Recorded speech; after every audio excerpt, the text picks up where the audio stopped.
Vamos a iniciar la programación y es elevando a Dios nuestra oración. Querido Padre Celestial, Dios de eterna bondad, de rica y de abundantes misericordias, ante tu divina presencia estamos, Señor. Te adoramos y te exaltamos porque solo tú eres digno de toda honra y de toda gloria. Señor, ¿a quién iremos? ¿A dónde iremos? Si solamente en ti hay palabras de vida eterna. Gracias por esta preciosa oportunidad que nos concedes una vez más. Perdona nuestros pecados, faltas y errores cometidos delante de ti, pues reconocemos, Señor, que ante tu presencia no hay hombre que no peque. Pecamos en pensamientos, pecamos en palabras, pecamos en acciones. Considera nuestra humana fragilidad y ayúdanos cada día, Señor, a ser transformados, a ser guiados, Padre bueno. Oh Señor, te damos gracias por los hermanos que ya están conectados desde los distintos países. Guárdales, bendíceles a los que están ya con nosotros y los que han de conectarse. Te presentamos los hermanos que están desde los Estados Unidos, desde México, desde Guatemala, desde Colombia, así como los hermanos que están desde Chile, Alemania, República Dominicana, Señor. Están en tus manos. Que en ellos se pueda cumplir tu dulce promesa en la palabra de Dios escrita. Porque como desciende de los cielos la lluvia y la nieve, y no vuelve allá, sino que arda la tierra y la hace producir, Señor, ten misericordia, la hace germinar y producir y da fruto al que y pan al que come. Así será tu palabra que sale de tu boca, no volverá a ti vacía, antes hará lo que tú quieras y será prosperada en aquellos para quienes la has enviado. Señor, prepara nuestras mentes, nuestros corazones, nuestras manos, para entender, para amar y para hacer tu voluntad. Guíanos, Señor, fortalécenos, te necesitamos. En el dulce nombre de Jesús te lo he suplicado y en él te doy las gracias. Amén. Bueno, vamos a iniciar la lectura de este día en el cuarto capítulo de la primera epístola del apóstol Juan. Escuchamos con atención.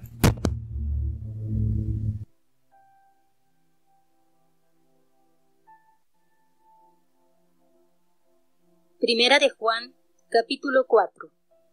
Amados, no creáis a todo espíritu, sino probad los espíritus si son de Dios, porque muchos falsos profetas son salidos en el mundo. En esto conoced el Espíritu de Dios. Todo espíritu que confiesa que Jesucristo es venido en carne, es de Dios. Y todo espíritu que no confiesa que Jesucristo es venido en carne, no es de Dios. Y este es el espíritu del anticristo, del cual vosotros habéis oído que ha de venir y que ahora ya está en el mundo. Hijitos, vosotros sois de Dios y los habéis vencido, porque el que en vosotros está es mayor que el que está en el mundo. Ellos son del mundo, por eso hablan del mundo y el mundo los oye. Nosotros somos de Dios. El que conoce a Dios nos oye. El que no es de Dios no nos oye. Por esto conocemos el espíritu de verdad y el espíritu de error. Carísimos, amémonos unos a otros, porque el amor es de Dios. Cualquiera que ama es nacido de Dios y conoce a Dios. El que no ama no conoce a Dios, porque Dios es amor. En esto se mostró el amor de Dios para con nosotros, en que Dios envió a su Hijo unigénito al mundo para que vivamos por él. En esto consiste el amor, no que nosotros hayamos amado a Dios, sino que Él nos amó a nosotros y ha enviado a su Hijo en propiciación por nuestros pecados. Amados, si Dios así nos ha amado, debemos también nosotros amarnos unos a otros. Ninguno vio jamás a Dios. Si nos amamos unos a otros, Dios está en nosotros y su amor es perfecto en nosotros. En esto conocemos que estamos en Él y Él en nosotros, en que nos ha dado de su Espíritu. Y nosotros hemos visto y testificado que el Padre ha enviado al Hijo para ser Salvador del mundo. Cualquiera que confesare que Jesús es el Hijo de Dios, Dios está en Él y Él en Dios. Y nosotros hemos conocido y creído el amor que Dios tiene para con nosotros. Dios es amor, y el que vive en amor, vive en Dios y Dios en Él. En esto es perfecto el amor con nosotros, para que tengamos confianza en el día del juicio, pues como Él es, así somos nosotros en este mundo. En amor no hay temor, mas el perfecto amor echa fuera el temor, porque el temor tiene pena, de donde el que teme no está perfecto en el amor. Nosotros le amamos a Él porque Él nos amó primero. Si alguno dice, yo amo a Dios y aborrece a su hermano, es mentiroso, porque el que no ama a su hermano al cual ha visto, ¿cómo puede amar a Dios a quien no ha visto? Y nosotros tenemos este mandamiento de Él, que el que ama a Dios, ame también a su hermano.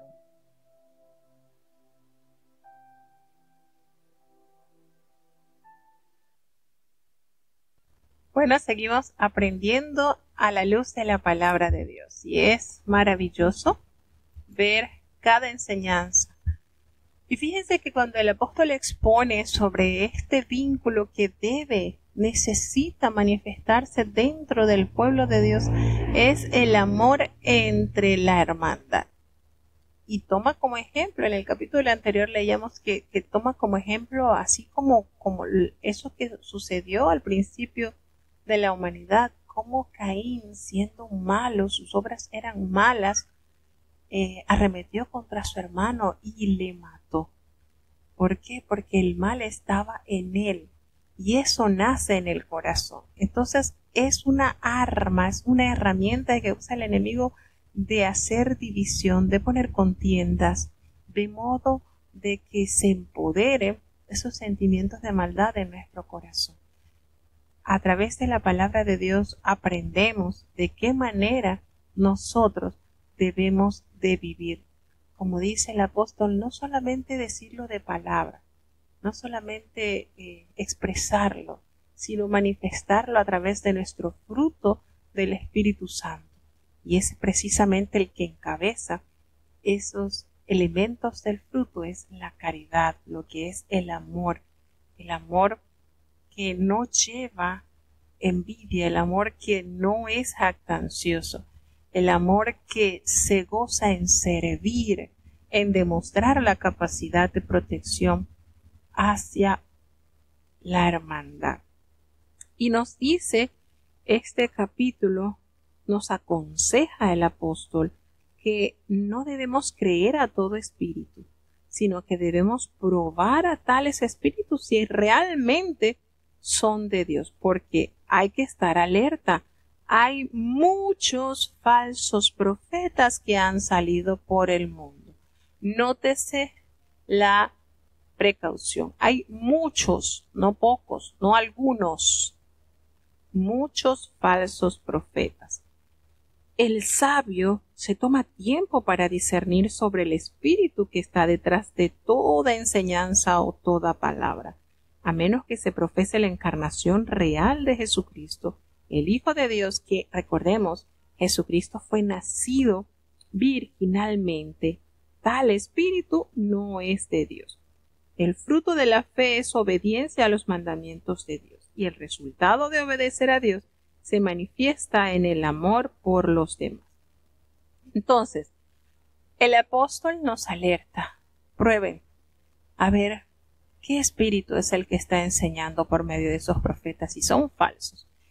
¿Y cómo podemos saber entonces? La respuesta la hallamos en la palabra de Dios. En esto ustedes van a conocer el Espíritu de Dios. ¿Cómo vamos a saberlo? Todo espíritu que confiesa que Jesucristo ha venido en carne es de Dios. ¿Y por qué argumenta esto el apóstol? Recordemos que a finales del primer siglo los gnósticos una secta que comenzaron a difundir falsas creencias que arremeten contra la verdad de Cristo, expresando que Él no nació de carne, sino que eso era como un holograma, por decirlo así. Era algo ficticio. Y en vista de estas corrientes falsas que se estaban levantando y que estaban arrastrando a muchos incautos, el apóstol, por medio del Espíritu Santo, alerta a su pueblo para poder defender y sostener la verdad sublime de Cristo. Todo espíritu que no confiesa que Jesucristo ha venido en carne no es de Dios. Y este es el espíritu nada más y nada menos que del anticristo, al cual ustedes han oído que viene y que ahora ya está en el mundo. Es decir, ya está haciendo su trabajo, el de confundir, el de distorsionar la verdad del Señor. Entonces, ¿qué debemos hacer? Bueno, los creyentes no pueden ser tan ingenuos como para aceptar indiscriminadamente los pronunciamientos de todos los profetas que pretendan ser de Dios. Esto es, que hablen con autoridad e inspiración divina. Ciertamente, detrás de cada profeta hay un espíritu, pero puede que sea un falso espíritu y ahí es donde debemos estar alerta. Como lo describe aquí el apóstol, ese espíritu se llama espíritu del anticristo y el espíritu de error. Así que es necesario que, como ese espíritu de error no es el espíritu de Dios, alerta con eso, el cual es el espíritu de la verdad, porque nos encamina hacia la verdad. El espíritu de Dios es el espíritu de verdad, nos guía a toda verdad. Por lo que, teniendo en cuenta que hay muchos maestros de cultos heréticos que afirman ser mensajeros de Dios, debemos probar los espíritus que los poseen para determinar su origen. El apóstol Pablo da instrucciones similares a esto que nos está anunciando el apóstol Juan en la primera epístola de la carta de los tesalonicenses en el capítulo 5. Recordemos que lo esencial de la prueba es que un espíritu reconozca o rechace a Jesucristo como el Hijo encarnado de Dios. Y una confesión de Jesús es más que la admisión de su identidad. En una profesión de fe en Él, y además es una sumisión a su soberanía. El Espíritu Santo testifica de Jesús y le glorifica. Por lo tanto, hermanos, una confesión que proclame la verdad de que Jesús es el Cristo encarnado es de Dios y da testimonio de su completa humanidad como nuestro Salvador, como nuestro Redentor, y de esa completa divinidad como Señor y como nuestro Rey soberano. Por otro lado, tenemos que recordar que negar la verdad de Jesús revela que cualquier reclamo de inspiración divina es falso, y su verdadero origen es el espíritu del anticristo, que, como lo dice el apóstol, ya está en el mundo, ese espíritu. Entonces, nosotros, ellos dicen, dice el apóstol en el versículo 4, hijitos, vosotros sois de Dios y lo sabéis, lo habéis venido porque mayor es el que está en vosotros que el que está en el mundo. Nótese la manera tan tierna, tan llamativa en que el apóstol recuerda de quién somos propiedad. Ustedes son de Dios. Ustedes son propiedad de Dios. En cambio, esos maestros, falsos maestros, son del mundo y por eso hablan del mundo y el mundo es el que los oye. Y precisamente cuando asevera que es los del mundo los que lo oye, es porque la misma palabra del Señor, el mismo Evangelio de San Juan nos dice que las ovejas de Dios conocen su voz y le siguen. Y estos falsos profetas le escuchan los del mundo porque son del mundo. Y hay comunión entonces en ellos. Nosotros somos de Dios. Y el que conoce a Dios nos oye, y el que no es de Dios no nos oye. En esto conocemos que es el Espíritu de verdad y el espíritu del error. Fíjense la excelsa explicación que nos da el apóstol. Lo que realmente distingue a la gente del mundo de la gente de Dios es su respectiva actitud hacia Jesucristo. Y gracias a la luz del Espíritu Santo, quien es mayor que Satanás, quien es el representante del espíritu del error, los verdaderos creyentes podemos vencer a los maestros del engaño, no dejándonos embaucar por esas ideas erráticas que nos quieren vender, que quieren posesionarse y destruir y corroer nuestra fe. Porque toda vez que el corazón de la verdadera profecía es Cristo mismo, la palabra profecía no solo define a la Biblia, sino limita a toda la actividad de profetizar que pretende ser verdadera. Y este pasaje, hermanos, que estamos leyendo muestra que el apóstol Juan distinguió el espíritu de verdad y del error probándolos, porque todo espíritu que confesaba la gloria inmaculada y la virtud salvadora de Jesucristo era de Dios. El apóstol Pablo pronunció una maldición sobre cualquiera que violara esta palabra sana del Evangelio, como lo dice en Gálatas en el primer capítulo del versículo 6 al 9. Ambos estaban dirigiéndose a la comunidad de la iglesia cristiana primitiva y confrontaban a los falsos maestros o las enseñanzas que pretendían tener autoridad profética, pero que fallaban a la hora de proclamar y de honrar a Jesucristo de forma consistente con la totalidad de las Escrituras. De igual manera, nosotros también debiéramos ser cautelosos con respecto a los grupos o a los individuos que afirman poseer un fundamento cristiano. Nos debemos preguntar, ¿cuál es el lugar que se le da a Jesús? También debemos rechazar cualquier actividad profética centrada en ideas místicas o en cuestiones secundarias. Recordemos, toda profecía verdadera descansa en Cristo y se refiere a Él. El fundamento de nuestra fe es Cristo.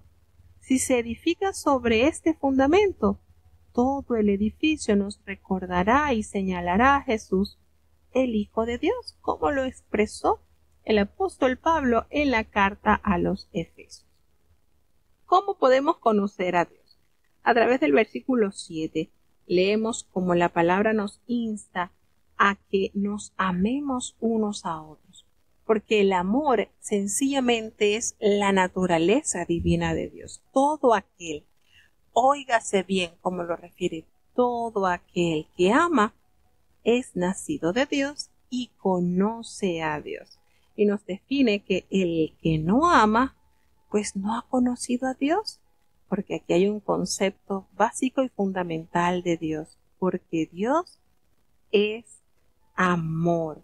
Y por tercera vez, el apóstol Juan recomienda el amor como una prueba de la vida cristiana, y aquí pone de manifiesto la fuente del amor en la naturaleza de Dios, tal cual se refiere en la cruz. Y los cristianos demuestran que son hijos de Dios a través de actitudes y acciones de sacrificios como las que realizó nuestro amado Jesucristo. En esto se mostró el amor de Dios para con nosotros, en que Dios envió a su Hijo unigénito al mundo para que vivamos por Él. ¿Con quién tiene conexión este versículo? Exactamente, con San Juan 3:16. En esto consiste el amor, no en que nosotros hayamos amado a Dios primero, no, sino que Él fue quien nos amó a nosotros, y fue tal su amor que lo demostró enviando a su Hijo para pagar nuestros delitos, nuestros pecados. Esa propiciación.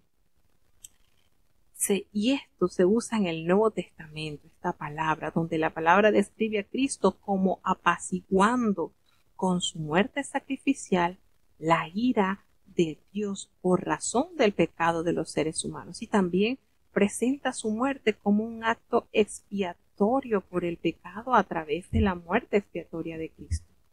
Dios extiende su misericordia al pecador que cree y se reconcilia con Él.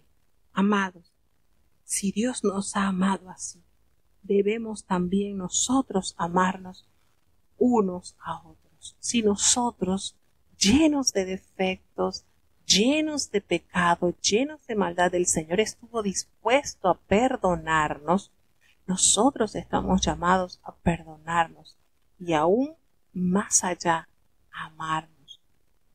Fíjense cómo la muerte de Jesucristo evidencia la existencia de un Dios vivo, amoroso y misericordioso. Una de las escenas que más me daba dolor, recuerdo que cuando estaba en búsqueda de la unción, yo veía a Cristo crucificado allí, tomando mi lugar. Y esa muerte, esa entrega, no fue por imposición del Padre, fue por decisión unánime de salvar al mundo. Y eso somos nosotros.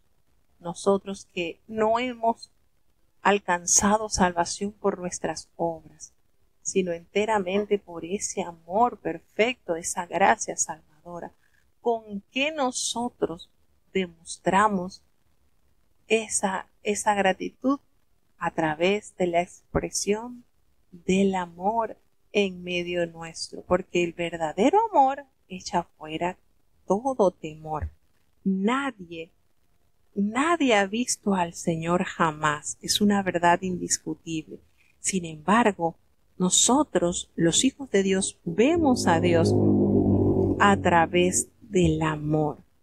Si nosotros nos amamos unos a otros, Dios va a permanecer en nosotros y su amor se va perfeccionando en nosotros constantemente. Y en esto conocemos que nosotros verdaderamente permanecemos en Él, cuando en nosotros el Espíritu de Dios está.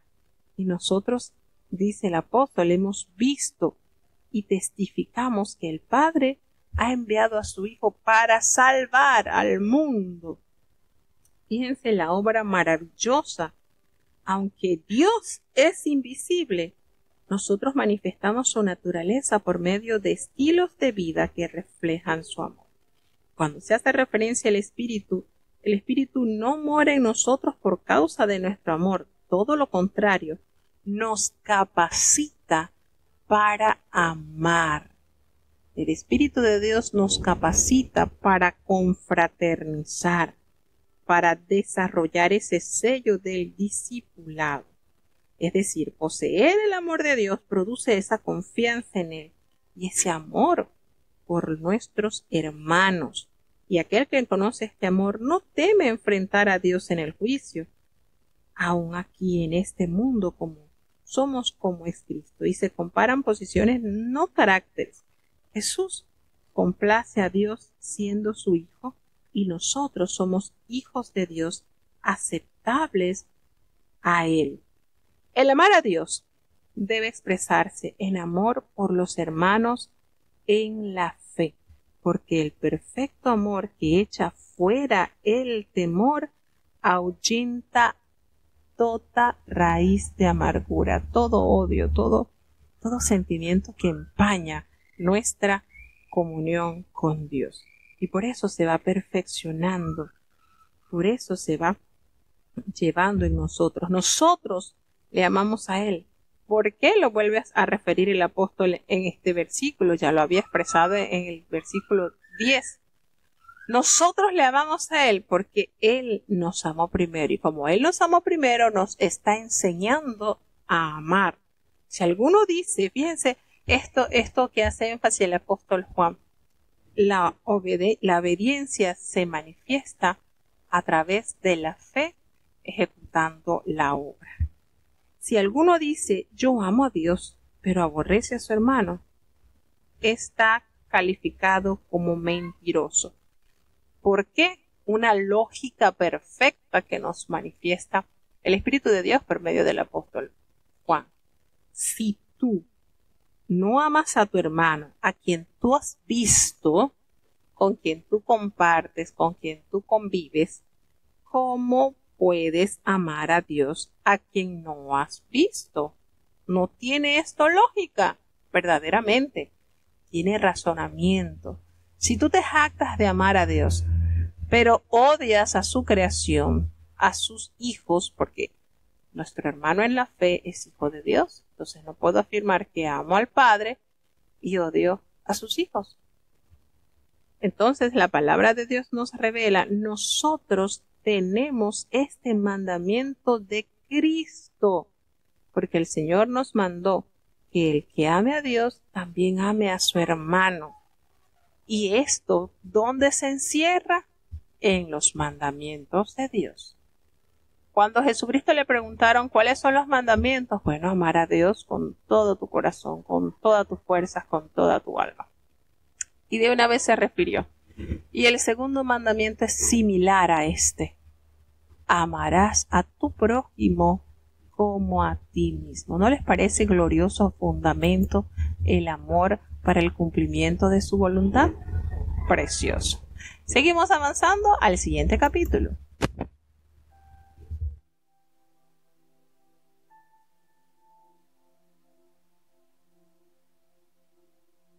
Primera de Juan, capítulo 5. Todo aquel que cree que Jesús es el Cristo es nacido de Dios, y cualquiera que ama al que ha engendrado, ama también al que es nacido de él. En esto conocemos que amamos a los hijos de Dios, cuando amamos a Dios y guardamos sus mandamientos. Porque este es el amor de Dios, que guardemos sus mandamientos, y sus mandamientos no son penosos. Porque todo aquello que es nacido de Dios vence al mundo, y esta es la victoria que vence al mundo, nuestra fe. ¿Quién es el que vence al mundo, sino el que cree que Jesús es el Hijo de Dios? Este es Jesucristo, que vino por agua y sangre, no por agua solamente, sino por agua y sangre. Y el Espíritu es el que da testimonio, porque el Espíritu es la verdad. Porque tres son los que dan testimonio en el cielo, el Padre, el Verbo y el Espíritu Santo, y estos tres son uno. Y tres son los que dan testimonio en la tierra, el Espíritu y el agua y la sangre, y estos tres concuerdan en uno. Si recibimos el testimonio de los hombres, el testimonio de Dios es mayor, porque este es el testimonio de Dios que ha testificado de su Hijo. El que cree en el Hijo de Dios tiene el testimonio en sí mismo. El que no cree a Dios le ha hecho mentiroso, porque no ha creído en el testimonio que Dios ha testificado de su Hijo. Y este es el testimonio, que Dios nos ha dado vida eterna, y esta vida está en su Hijo. El que tiene al Hijo tiene la vida, el que no tiene al Hijo de Dios no tiene la vida. Estas cosas he escrito a vosotros que creéis en el nombre del Hijo de Dios, para que sepáis que tenéis vida eterna, y para que creáis en el nombre del Hijo de Dios. Y esta es la confianza que tenemos en Él, que si demandáremos alguna cosa conforme a su voluntad, Él nos oye. Y si sabemos que Él nos oye en cualquiera cosa que demandáremos, sabemos que tenemos las peticiones que le hubiéremos demandado. Si alguno viere cometer a su hermano pecado no de muerte, demandará y se le dará vida. Digo a los que pecan no de muerte. Hay pecado de muerte, por el cual yo no digo que ruegue. Toda maldad es pecado, mas hay pecado no de muerte. Sabemos que cualquiera que es nacido de Dios no peca, mas el que es engendrado de Dios se guarda a sí mismo y el maligno no le toca. Sabemos que somos de Dios, y todo el mundo está puesto en maldad. Empero sabemos que el Hijo de Dios es venido, y nos ha dado entendimiento para conocer al que es verdadero, y estamos en el verdadero, en su Hijo Jesucristo. Este es el verdadero Dios y la vida eterna. Hijitos, guardaos de los ídolos. Amén.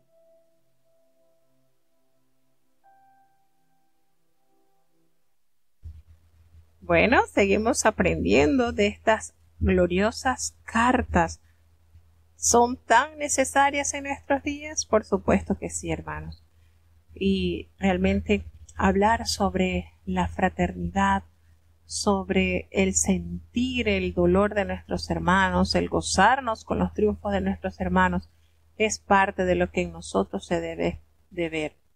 Y es impresionante, y allí radica el poder de Dios en la vida de los creyentes, siendo de diferentes naciones, de diferentes culturas, de diferentes lenguas, pero hay ese sentir de querernos, de protegernos, de ayudarnos. Todo esto, hermanos, es para disfrute de nuestra estadía aquí en la tierra mientras seguimos caminando a Sion. Porque qué lindo es saber que no llevamos las cargas solos. Qué lindo es saber que tenemos una familia en Cristo. Y es precisamente esta característica que se realza durante los tiempos. Tener a nuestros hermanos en la fe, nuestras hermanas en la fe. Y esto nos conlleva a predicar al mundo que en Cristo hemos alcanzado una familia celestial que aquí se está ensayando para cuando vivamos allá por la eternidad. Imagínense lo lógico, si no nos toleramos acá, si no nos soportamos acá, si nos detestamos militando en el pueblo de Dios, ¿cómo pretendemos vivir juntos en la eternidad? ¿Verdad que no tiene razón de ser? No tiene. Y este es un llamado hermoso que nos eleva a Dios a través de estos escritos, a través de estas cartas que nos amonestan y nos recuerdan que nosotros amamos a Dios porque Él nos ha enseñado a amar y por tal motivo nuestra vida transformada pasa a ser un manantial de sentimientos y de purezas que reflejan el perdón alcanzado por Dios y el amor que se debe desbordar en nuestro ser a través de la gloriosa experiencia de vivir con Él, a manera que más nos acercamos a Él, más veremos con amor a nuestros hermanos, más consideraremos sus flaquezas, más consideraremos sus pruebas y nos despertaremos al amor, a la empatía, al sentimiento de que lo que a Él le pase a mí me duele y unidos saldremos adelante con la única función de seguir rumbo a Sion. Esto es maravilloso. Cuando usted se sienta a analizar en esto, Señor, lo que tú quieres de nosotros como hijos amados, como pueblo santo, esa característica, el amor que hinche toda buena acción, hermanos, esto es precioso. Todo aquel que cree que Jesús es el Cristo es nacido de Dios y todo aquel que ama al que engendró también ama al que ha sido engendrado por él. Es decir, ama al Padre, ama al Hijo. Y el apóstol Juan en estos versículos, cuando dice, en esto conocemos que amamos a los hijos de Dios, cuando amamos a Dios y guardamos sus mandamientos. Qué énfasis, ¿verdad?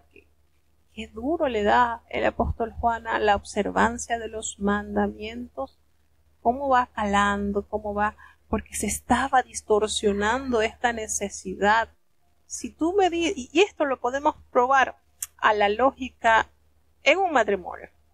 Si usted ama a su esposa, ¿le va a ser infiel? No, jamás.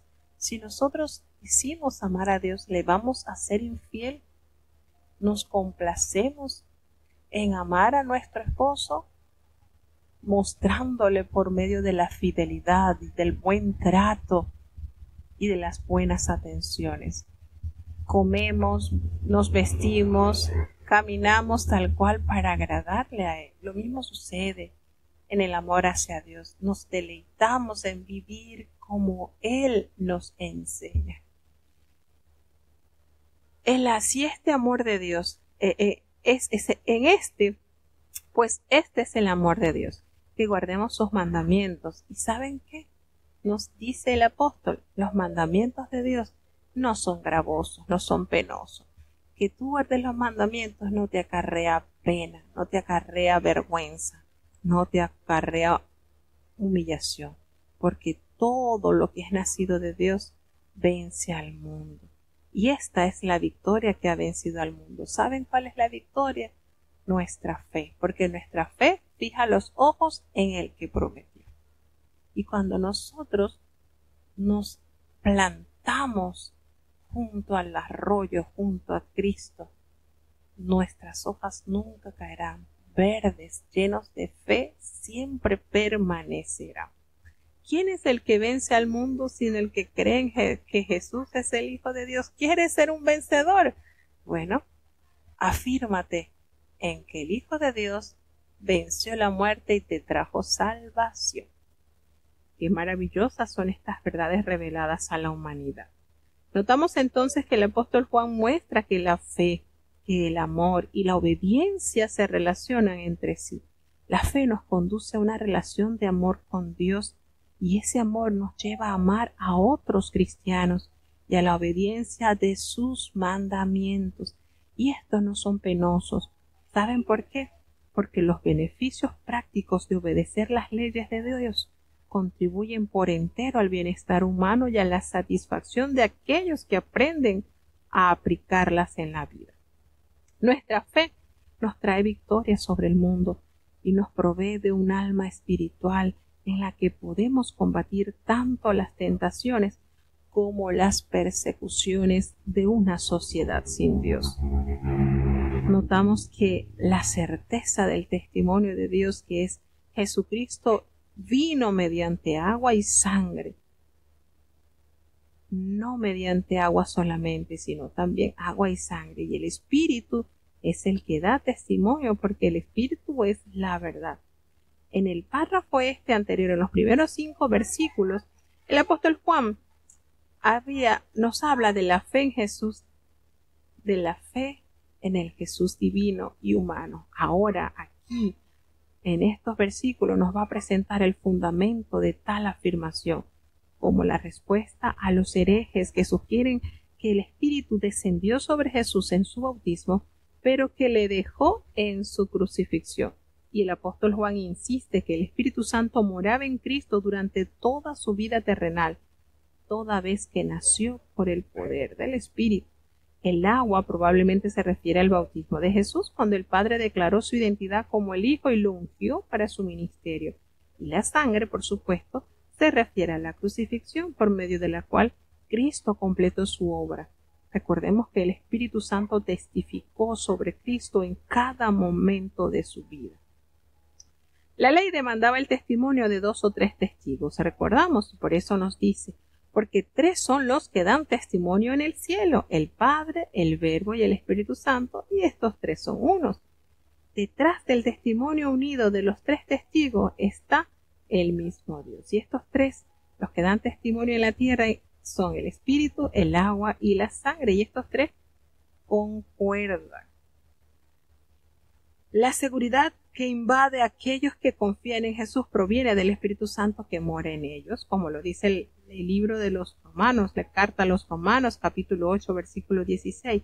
Ahora, rehusarse a creer es lo mismo que llamar mentiroso a Dios. Si nosotros, el que cree en el Hijo de Dios, tiene el testimonio en sí mismo, y el que no cree en Dios le ha hecho mentiroso, porque no ha creído en el testimonio que Dios ha dado acerca de su Hijo. Cuando Jesucristo fue bautizado, ¿verdad? Hubo esa manifestación gloriosa, la voz oída en el cielo: este es mi Hijo amado, en el cual tengo contentamiento. Cuando Pedro, Jacobo y Juan subieron al monte en la transfiguración de Jesucristo, esa voz les habló: este es mi Hijo amado. Y nótese cómo el Señor dio testimonio de la profunda y verdadera misión de Cristo en la tierra. Lo dijo en público allí, cuando estaba Juan bautizando a Jesucristo. Y lo dijo en privado, cuando Jesucristo fue manifestado en el monte: este es mi Hijo amado en quien tengo complacencia. ¿Y qué le dijo? ¿Qué demanda le dio a los discípulos? A él oíd. Y esto lo escuchó Juan, el teólogo, Juan el apóstol. A él oíd. Y precisamente, no sé si se ha observado, pero de los apóstoles de Jesucristo, quienes escribieron, que tenemos en la Biblia, es de Mateo, que solamente escribe el Evangelio, y está por supuesto enfocado en comprobar por medio de las Escrituras al pueblo judío que Jesucristo es el Salvador prometido. El apóstol Juan, quien más años vivió la palabra de Dios, nos revela que fue el último que murió de los discípulos fue él, de 100 años ya en la isla de Pasmo, pero él escribió el Evangelio de Juan, escribió las 13 cartas universales, primera, segunda y tercera de Juan, y aparte Jehová de los ejércitos, el Señor les revela los tiempos del fin, como es el libro del Apocalipsis. Y precisamente a través de su larga experiencia con Cristo, él insta a través de las evidencias que él tuvo de llevarnos a convencernos por medio de la palabra quién es realmente el Hijo de Dios, qué necesitamos hacer para poder alcanzar esa vida eterna, creer. Esa fe debe actuar, esa fe debe germinar, debe dar fruto. Esa fe en el Hijo de Dios debe ser palpable. No podemos decir solamente yo lo amo, pero no amo la creación de Dios, porque al nosotros no amar a nuestro hermano no estamos amando la creación de Dios. Entonces, ¿qué confianza nos hace ver a través de estas escrituras? ¿Qué compasión mostró el Señor para alcanzar y para darnos salvación? Entonces notamos que el apóstol Juan expone el contenido del testimonio dado por los testigos. Él también fue testigo, que nos recuerda que la vida eterna significa no una existencia sin fin, sino una calidad de vida que solo reciben aquellos que tienen la fe en Jesús. Y esa vida es algo que se posee en la presente y en la cual podemos confiar plenamente.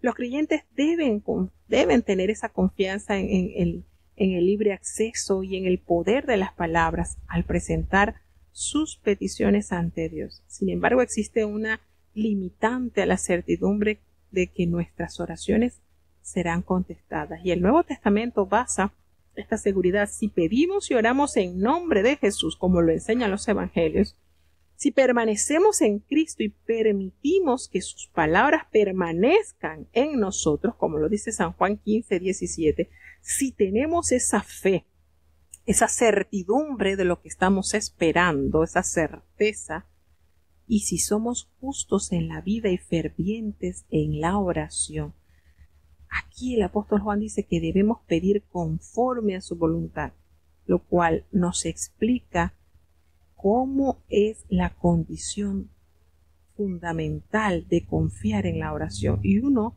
que permanece en Cristo y que sus palabras permanecen en él, que ora en nombre de Jesús, esto es, de acuerdo con su carácter y la naturaleza, y que está lleno de fe y de justicia, no se inclina a pedir nada que esté en contra de la voluntad divina. Pero más que como oramos, Dios quiere y le preocupa que oremos. La oración genuina no es un intento de que Dios satisfaga nuestros deseos a través de medios precisos. Ay, es que yo quiero que el Señor me complazca porque yo soy su consentido y todo lo que Él pido como niño malcriado Él me lo da. No.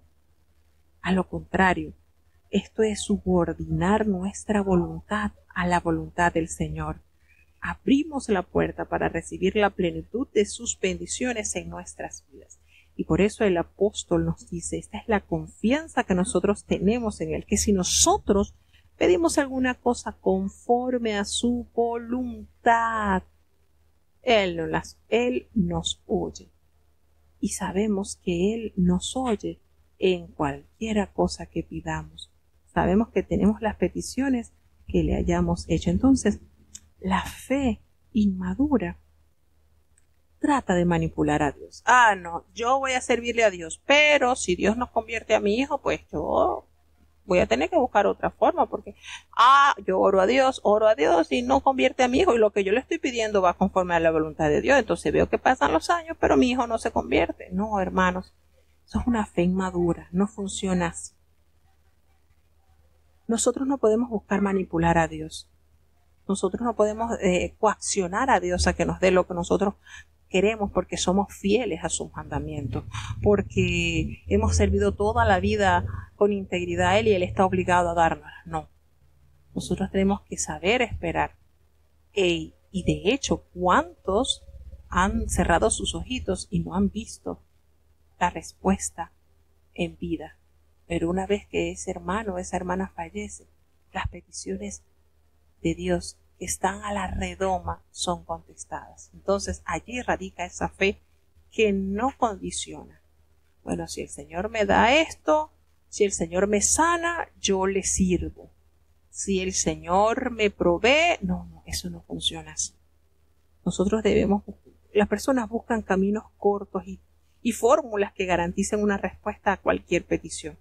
Y recordemos que la oración es un arma piensan que la oración es un arma como para obligar a Dios a cumplir con sus promesas. Pero recordemos, hermanos, que la oración verdadera no es un esfuerzo humano para persuadir a Dios o para forzar a su voluntad. La oración verdadera se funda en buscar y ponernos de acuerdo con la voluntad de Dios. Nosotros pedimos de conformidad con su voluntad y luego descansamos en fe, confiados en que Dios nos oye y que lo que le pedimos ya es nuestro. Para orar con autoridad y recibir respuestas a tus oraciones, asegúrate de que pidas de acuerdo con la voluntad de Dios. Y si no conoces su voluntad, pues pídele a Dios que te la revele. Cree que Dios oye tu petición y ya ha comenzado a responderla.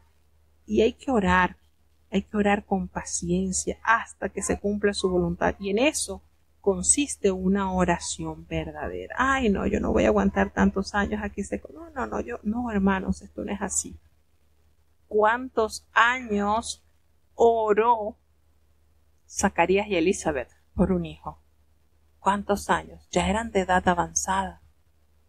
Sin embargo, cuando el tiempo del Señor llegó, el ángel le dijo a Zacarías: tus oraciones han llegado al trono de Dios. Tus oraciones, no al tiempo que Zacarías y Elizabeth estaban esperando, querían, al tiempo de Dios. Entonces esto es para que nosotros meditemos en el efecto de la confianza plena en el Señor. Y nos sigue enseñando la palabra del Señor. Si alguno viera a su hermano cometer pecado que no sea de muerte, pues orará a favor de él. Entonces, aquí tenemos un ejemplo específico de oración. La oración también es sinónimo de intercesión.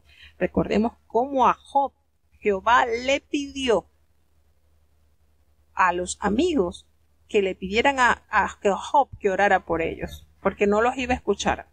Jehová le dijo a los amigos de Job: no, a ustedes yo no los voy a escuchar. Hablen con Job para que él ore por ustedes y entonces así yo escucharé a Job, a mi siervo Job, y entonces, porque si no les va a venir algo fuerte. ¿Y qué hicieron estos hombres humillados? Llegaron allá a donde estaba Job para que hiciera esa oración. Y Job, con cuántas heridas, con cuántas pruebas superadas, creo que esa fue la última prueba que le tocó a él superar. Perdonar, amar a estos amigos, abrazarlos, pedirles quizás perdón por algunas palabras fuertes que él también les diría a ellos, pero elevó a Dios esa oración y esa oración fue acepta al trono de Dios. Entonces eso es intercesión. Y aquí nos da respuesta el apóstol Juan cuando nos dice que nosotros debemos interceder por un hermano que comete un pecado, pero que no sea de muerte. Y por otro lado, el apóstol Juan no está recomendando orar por aquellos que cometen pecado de muerte. Y estos son los que, como los falsos maestros, han manifestado el espíritu del anticristo, al negar al Padre y al Hijo, y esto se revela como los hijos del diablo y pierden el derecho a la vida precisamente al rechazar a Cristo. No practica el pecado, donde Juan enseña que cualquiera cuya vida se caracteriza por no rechazar el pecado no pertenece a la familia de Dios. Y la razón de que un cristiano no persista en el pecado es que ha nacido de Dios y el Señor mismo le guarda, o como pudiera también traducirse, el Jesús guarda al que ha nacido de Dios, al creyente, de la implacable tentación y las acechanzas del enemigo. Si alguno viere a su hermano que está haciendo pecado, pero que no sea de muerte, él va a vida y Dios le va a dar vida. Pero es para los que cometen pecado que no sean de muerte, porque hay pecado de muerte por el cual yo no digo que se pida. Toda injusticia es pecado, sí, pero vuelve y asevera, hay pecado no de muerte. Sabemos que todo aquel que es nacido de Dios no practica el pecado, no es su día a día. Sí estamos propensos a caer en pecado por medio de tentaciones, por medio de debilidades, por medio quizás de ser incautos, pero como hemos dicho y referido, hermanos, como dice Charles Spurgeon, la oveja puede caer en el lodo, sí, pero son los cerdos los que se gozan estando en el lodo. Ay, esos son los que se deleitan. Entonces, es claro que sí estamos, como hemos dicho, estamos en la casa del jabonero. El que no cae resbala. Miren, si ustedes se sientan a analizar y hacen una lista de defectos y de cosas que hacemos que ofenden a Dios, pasamos de la lista y no sé, es una lista interminable porque somos humanos e imperfectos. Pero en medio de esa imperfección hemos entendido que el Señor nos da oportunidad para cambiar, porque allí consiste, no es que yo soy de mal carácter y yo voy a morir así. Un cristiano jamás puede pensar así. Un cristiano debe enfocarse en buscar parecerse cada día más a Cristo. No es que yo soy así, es que mi papá era así, mi abuelo era así, y yo heredé del carácter y así voy a morir. No. Cuando usted analiza cómo era el temperamento del apóstol Juan, hermano, estamos hablando que Juan y su hermano, cuando iban a atravesar a Samaria, que no le dieron paso, ¿cuál fue la petición de Juan y de Jacobo? Señor, ¿tú quieres que oremos para que descienda fuego y consuma a todos estos hombres? Miren la personalidad de Juan, pero estamos leyendo la transformación ocurrida en este varón. ¿Y cómo lo leemos? ¿Cómo lo vemos? Hijitos amados, no conviene que se haga así. Hijitos, si alguno miren lo que hace Dios en nuestras vidas.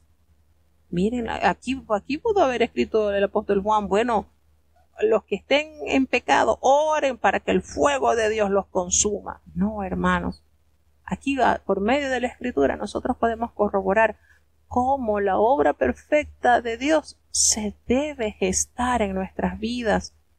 No podemos, nosotros tenemos que mirar atrás cuando nosotros iniciamos nuestra fe, cuando nosotros nos iniciamos en este camino y debemos ver, Señor, soy la misma, soy el mismo que comenzó.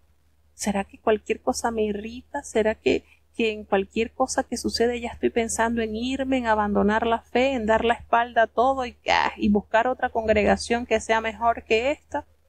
Hermano, tenemos que analizar en dónde estamos puestos. ¿A quién? ¿En dónde estamos poniendo nuestros ojos?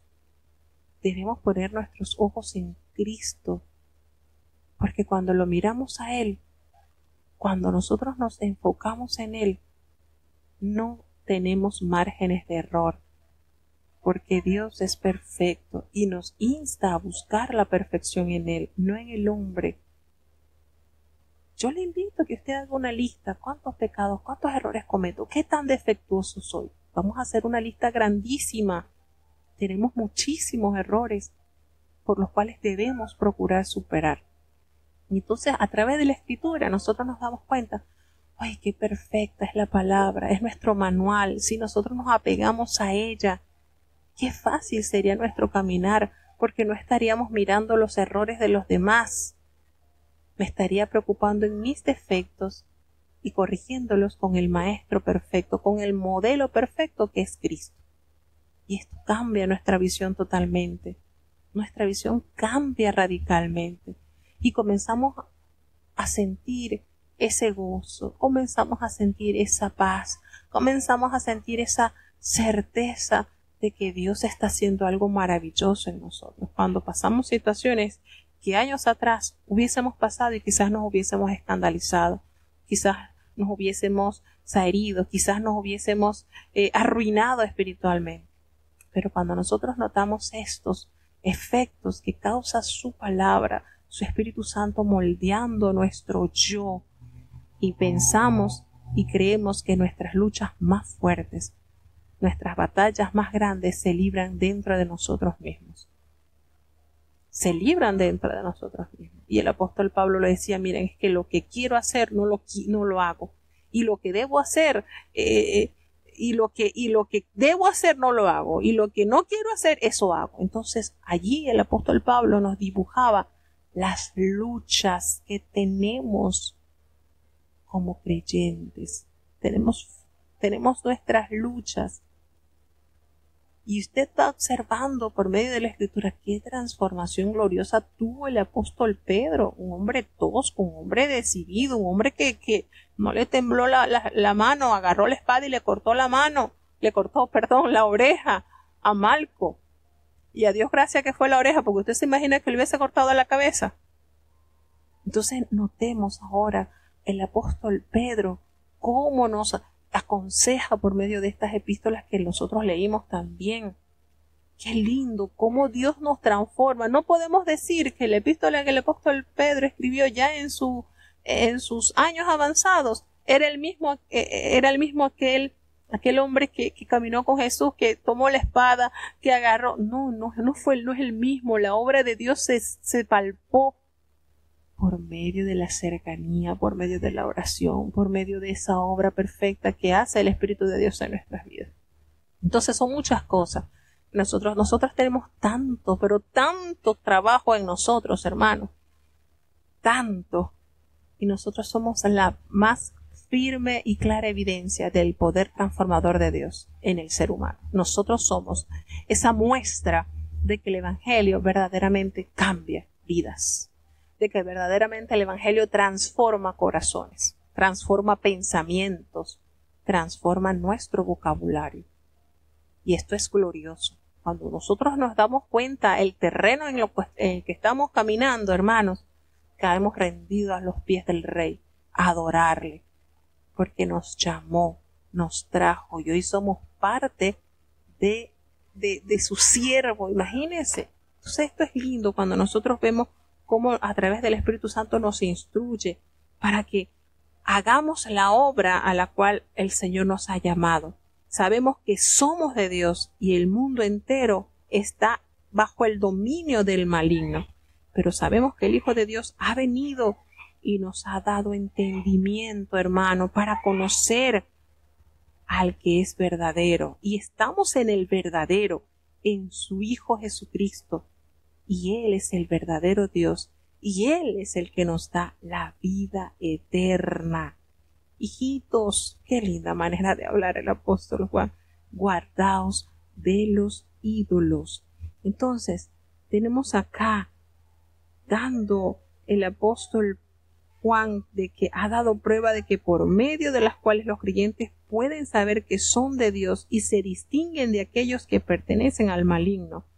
El mundo, nosotros no somos del mundo, porque el que ama al mundo vive como el mundo te dice que vivas, te vistes como el mundo te pide que te vistas, hablas como el mundo te pide que hables, comes como el mundo te pide que comas, actúas como el mundo te pide que comas. Pero como no somos de este mundo, nosotros no nos apegamos a las culturas del mundo, porque nuestra cultura es celestial. Metas eso en la cabeza. no somos del mundo. Usted dirá, somos extraterrestres. Sí, podemos decir lo que somos extraterrestres porque nuestra habitación no está aquí en la Tierra, está fuera de esta Tierra. Así que sí, somos extraterrestres, fuera de esta Tierra. Entonces, recordemos que Satanás ejerce dominio sobre el mundo como su señor. Por tal motivo estamos nosotros en un gran compromiso por mantener nuestra identidad, por ser sobrios, por ser precavidos, por ser sabios, por resistir al mal y apegarnos a hacer lo bueno.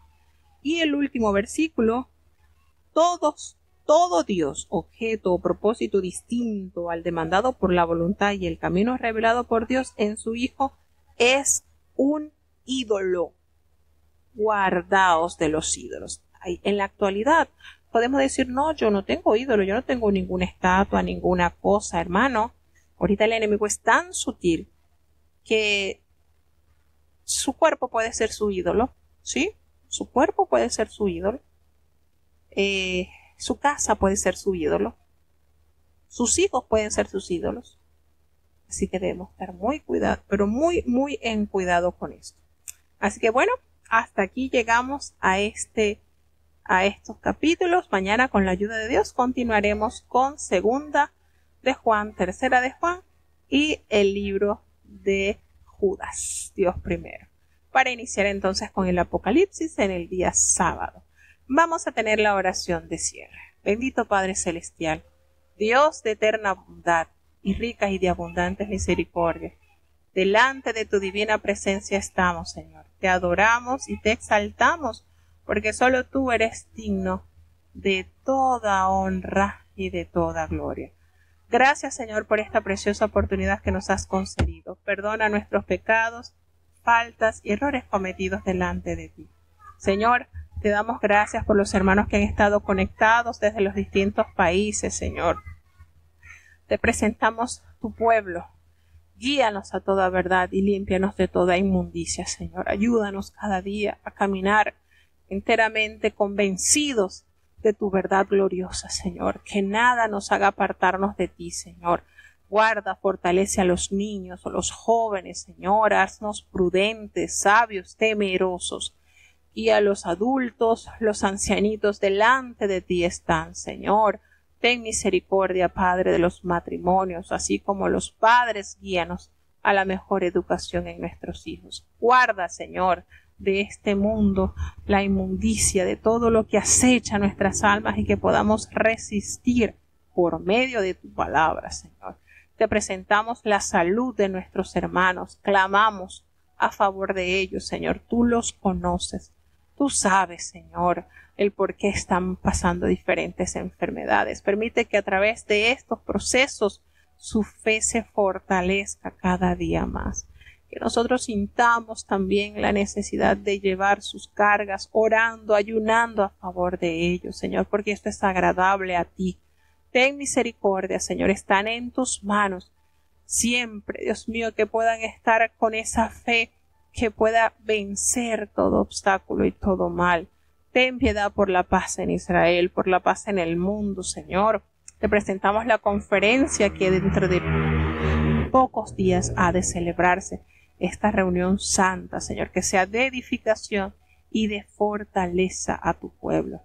Quédate con nosotros, Señor, te necesitamos. En el nombre de Jesús te lo he suplicado y en Él te doy las gracias. Y ahora te pedimos, Señor, que el bendito amor de Dios, la gracia y la paz de nuestro Señor y Salvador Jesucristo, la compañía y la comunión de tu Espíritu Santo, quien es nuestro eterno Consolador, sea con cada uno de tus hijos, nos guarde desde ahora y para siempre. Amén.